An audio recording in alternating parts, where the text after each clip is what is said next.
What is the most astounding fact you can share with us about the universe? The most astounding fact. The most astounding fact. Is the knowledge that the atoms that comprise life on Earth, the atoms that make up the human body, are traceable to the crucibles that cooked light elements into heavy elements in their core under extreme temperatures and pressures. These stars, the high-mass ones among them, went unstable in their later years. They collapsed and then exploded, scattering their enriched guts across the galaxy. Guts made of carbon, nitrogen, oxygen, and all the fundamental ingredients of life itself. These ingredients become part of gas clouds that condense, collapse, form the next generation of solar systems, stars with orbiting planets. And those planets now have the ingredients for life itself.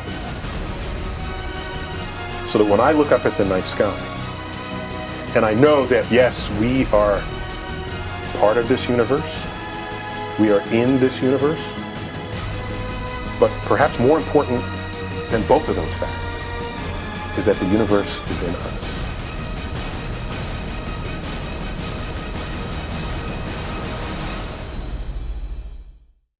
Clarify what the NASA budget is.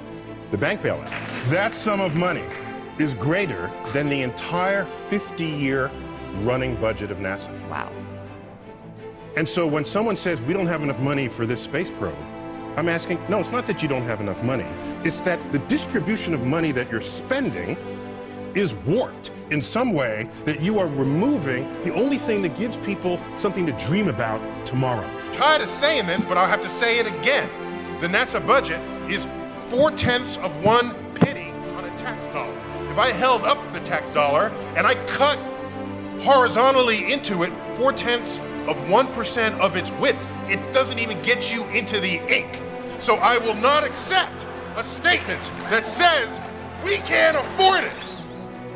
You didn't have to go more than a week before there's an article in Life magazine, the home of tomorrow, the city of tomorrow, transportation of tomorrow.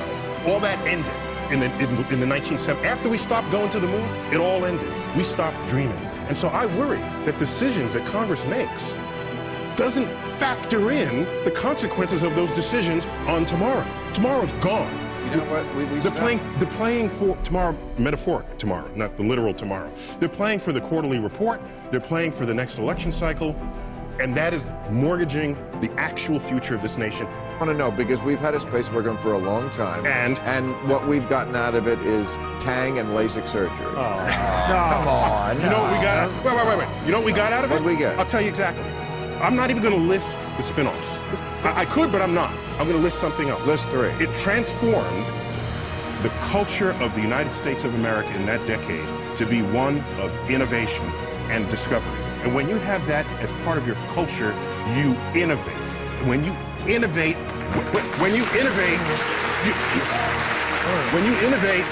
you are responsible for birthing entire new economies that drive your nation's wealth. Here's what happened. In the 1960s, we were at war with the Soviet Union, Cold War, and a little bit of hot war over in Southeast Asia, okay? So, we fear them because they put up Sputnik, which, by the way, people forget, was an emptied out casing of an intercontinental ballistic missile. Sputnik it itself means fellow traveler, so it's all peaceful, but it was a ballistic missile head without explosives. So that was a signal, and we freaked in America. So NASA got founded on the fear factor of Sputnik. All right, so we then go to the moon on the fear factor that Russia will control high ground. Then we go to the moon, space enthusiasts say, oh, we're on the moon by 69, we'll be on Mars in another 10 years. They completely did not understand why we got to the moon in the first place. We were at war. Once we saw that Russia was not ready to land on the moon, we stopped going to the moon. That should not surprise anybody looking back on it. Meanwhile, however, that entire era galvanized the nation. Forget the war driver. It galvanized us all to dream about tomorrow, to think about the homes of tomorrow, cities of tomorrow, the food of tomorrow. Everything was future world, future land. The World's Fair. All of this was focused on enabling people to make tomorrow come.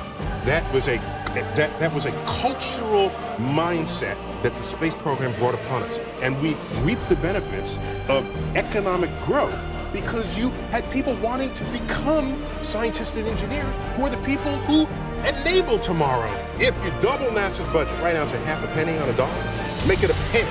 Go ahead, make it a penny. Go ahead, be bold. A dollar, a penny on the dollar. That would be enough to go to Mars soon with people and go back to the moon and on to asteroids. Then, not only does that stoke the ambitions of kids in the pipeline, it shifts the mindsets of the nation that enable us all to now say, hey, science and technology enables these discoveries, and even if you're not a scientist or technologist, you will value that activity. We'd be investing in our future. Yes, and that, in the 21st century, are the foundations of tomorrow's economies. And without it, we might as well just slide back to the cave. That's where we're headed right now, broke.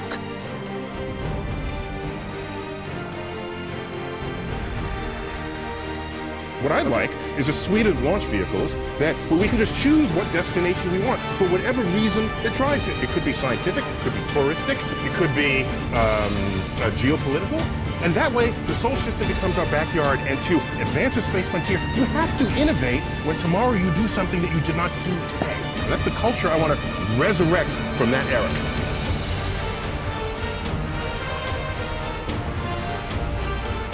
We're going to Mars. Who's coming? And everybody who's the best student in their class chooses that as their profession rather than becoming investment bankers, then you're going to innovate.